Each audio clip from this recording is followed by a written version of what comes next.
الحمدللہ رب العالمین والصلاة والسلام علی نبینا محمد وعلی آلہ وصحبہ اجمعین ومن تبعہم بإحسان الی یوم الدین اما بعد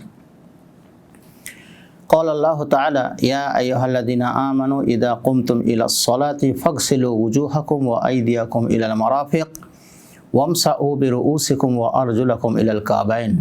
عزیز دوستو، آج آپ کے سامنے اس ویڈیو کلپ پہ وضو کے طریقہ اور وضو کے فرض اور سنن کے تعلق سے آپ کو سنائیں گے یا بتائیں گے۔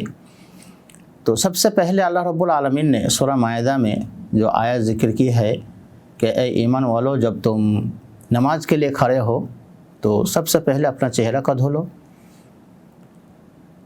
وہ ایدیکم الی المرافق، پھر اپنے ہاتھ کو کہنوئی تک دھو لو، پھر اپنے سروں کا مسح کرو اور اپنے پیر کو دھو لو۔ یہ چار اعضاء جو ہے بالترتیب ذکر کیا ہے، یہ چاروں کے چاروں اعضاء دھولنا فرض ہے۔ اس کے ساتھ ساتھ محدثین کرام اور دو فرض ذکر کیا ہے کہ اس میں ذکر کیا ہے کہ الترتیب بین اعضاء الوضو، یعنی اللہ رب العالمین نے جس ترتیب سے ذکر کیا ہے اس کا ترتیب کا خیال رکھنا، کہ یہ نہ ہو جائے گا پہلے پیر دھولے پھر ہاتھ دھولے پھر چہرہ دھولے، نہیں۔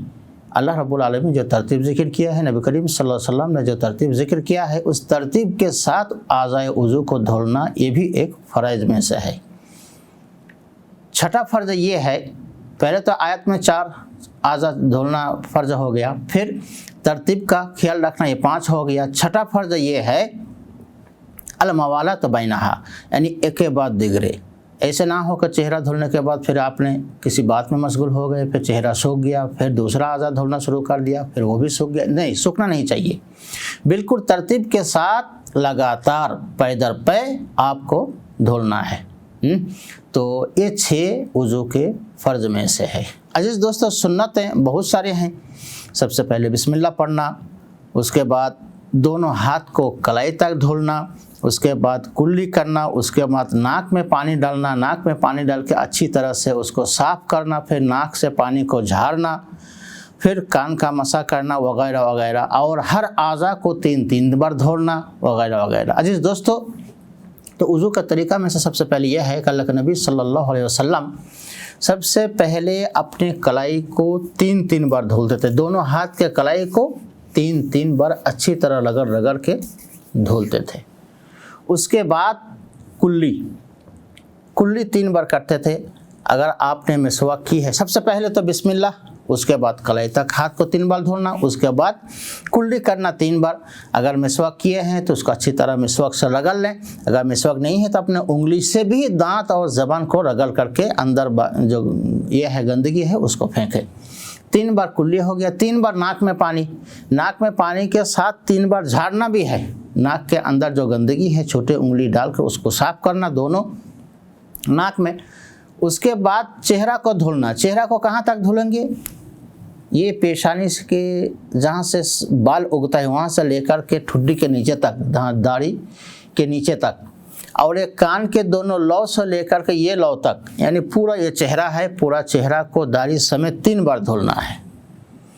اس کے بعد آپ دائیں ہاتھ مرفق یعنی کہنوئی تک، کہنوئی اس میں داخل ہے، کہنوئی کے نیچے نہیں بلکہ کہنوئی کے اوپر سے آپ دھولیں۔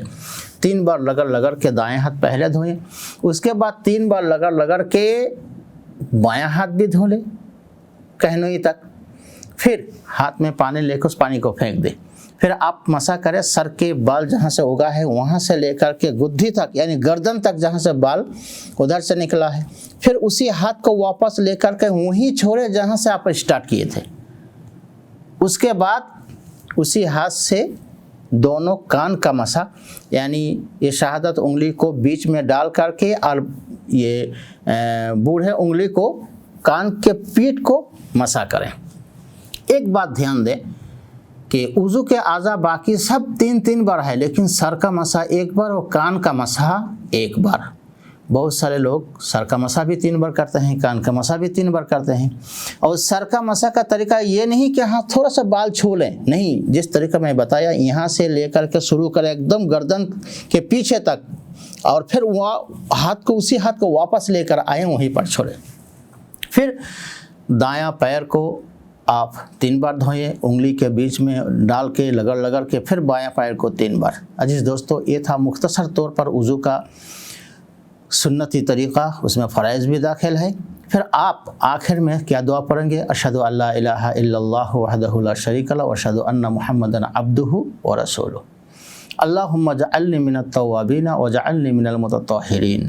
ایک اور دعا ہے، سبحانک اللہم وبحمدک اشہد ان لا الہ الا انت استغفرک واتوب الیک۔ عزیز دوستو، یہ دعا کے ساتھ وضو کا مختصر طریقہ ختم ہوا۔ آپ کے سامنے میں جو رکھا، اللہ رب العالمین سے دعا ہے کہ اللہ رب العالمین ہمیں اور آپ کو اس کو سننے کی توفیق عطا فرمائیں، اور سننے کے بعد اس پر عمل کرنے کی توفیق عطا فرمائیں۔